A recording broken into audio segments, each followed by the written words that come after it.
Hello everyone, I'm back on ESO and I'm glad to inform you that I'm going to be uploading new videos from now on. So, to start off with, here is my hybrid Templar build for the Scribes of Fate patch. This build is designed for 1vx, can be used for small scale and is very fun overall.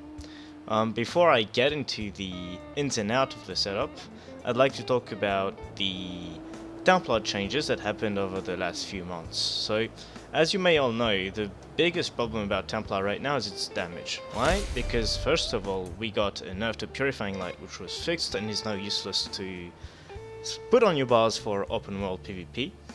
Then we had the Jabs nerf a few patches ago where they removed the tick, and of course, if you guys remember, anterior to that, we had the Burning Light change, which only now ticks once every 2 GCDs. There is a misconception about the community that Templar cannot reach good damage and definitely needs a huge damage buff. I disagree with that take, and I think Templar needs a buff, but a slight one, and not on Purifying Light. The skill needs to be fixed and addressed the way the devs are doing it.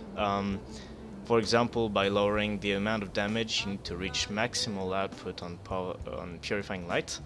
However, I think Templar is a class that is defined by its AoE damage, so jabs, Burning Light, which is important, and its ultimate, so either Dawnbreaker or Crescent Sweep. This setup has good damage and is definitely enough for open world PvP.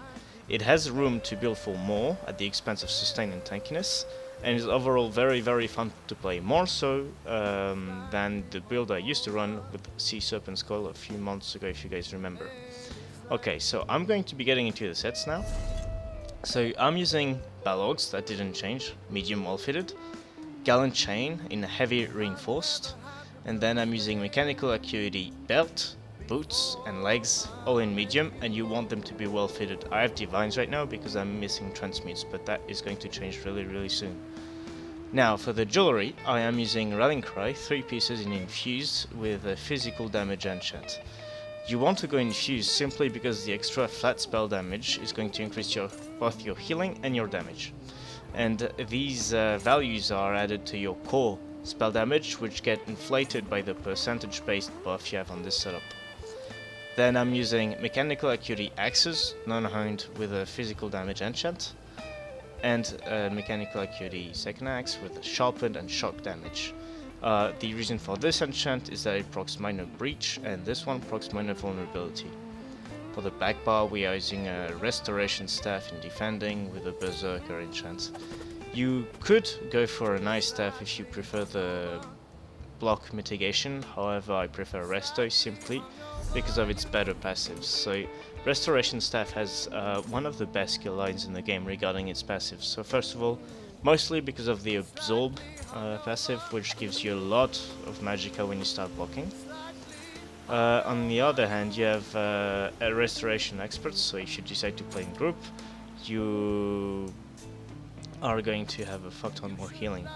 Essence Drain, of course, for the additional magicka recovery when you heavy attack, and of course, Cycle of Life for the extra regen, and Essence Drain for the additional healing by Major Mainding.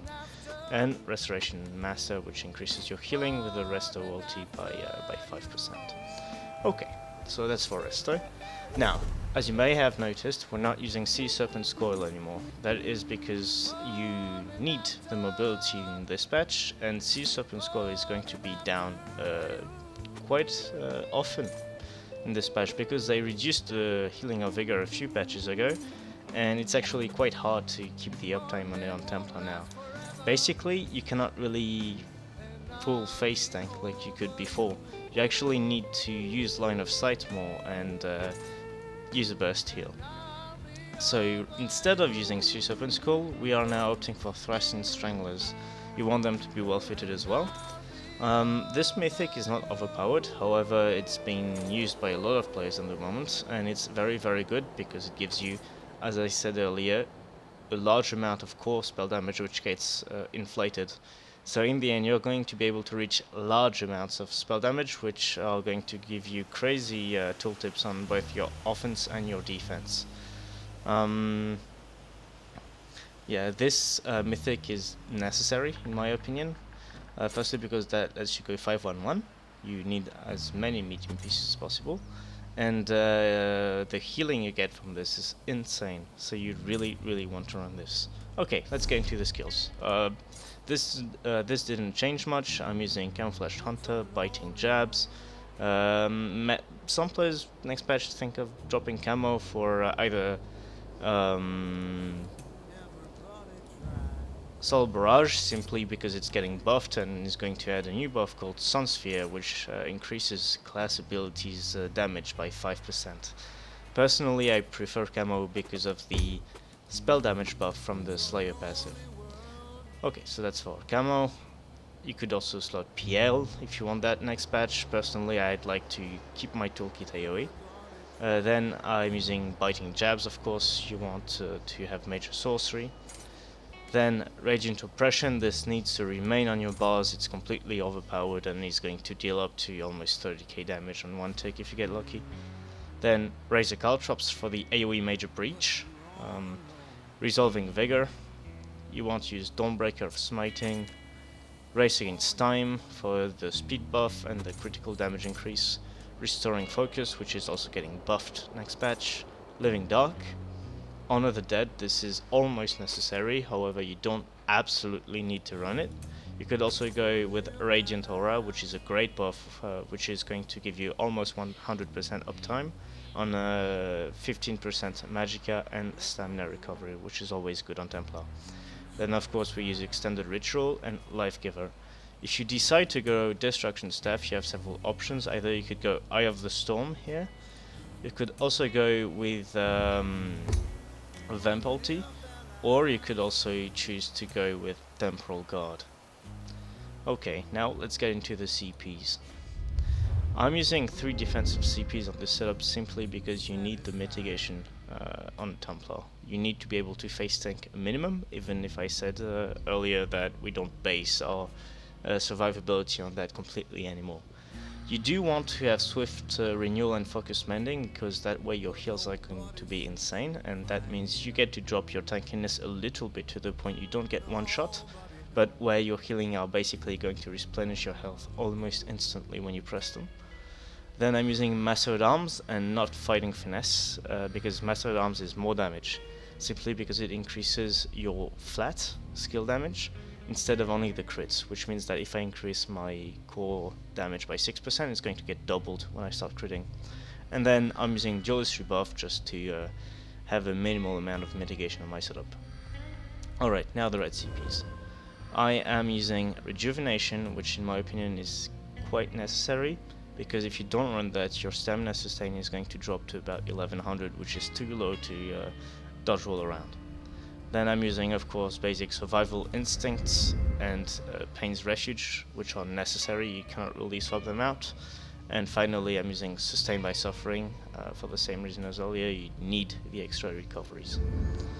Okay, so those are for the CPs. Now for the Mundus, I'm using the Apprentice. This is a flex spot, so you can either go Shadow, you can go Serpent, you can go, as I'm doing, Apprentice for the extra healing. If you want to go for less popular Mundus, you can either go Lady or Ritual, which either increase your resistances or your healing. Then I'm using Smoked Bearhaunch. This is also necessary, you need both the Magicka and the Stamina Recovery. And I'm, of course, Vampire Stage 3.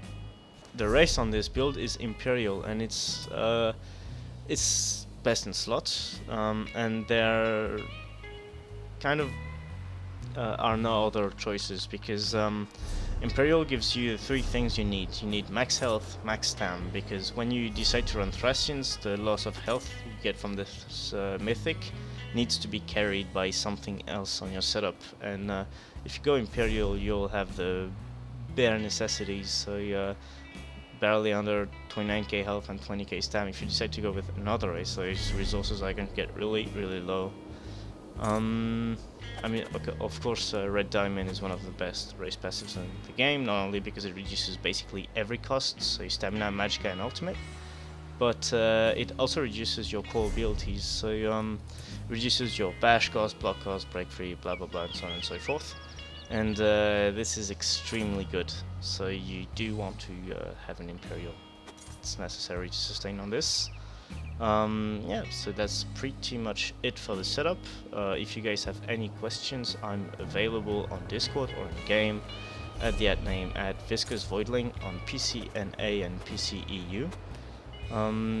I will link my Discord tag in the description so you guys can ask me any questions, and if you have any inquiries about Templar or things to discuss, my comment section is open. I'm going to play you a few clips of this build in action. It's not as strong as it used to be in the class, of course, because Templar is not in the greatest spot right now, but I think it's way better than what most of the community thinks. So hope you enjoy. See you guys around.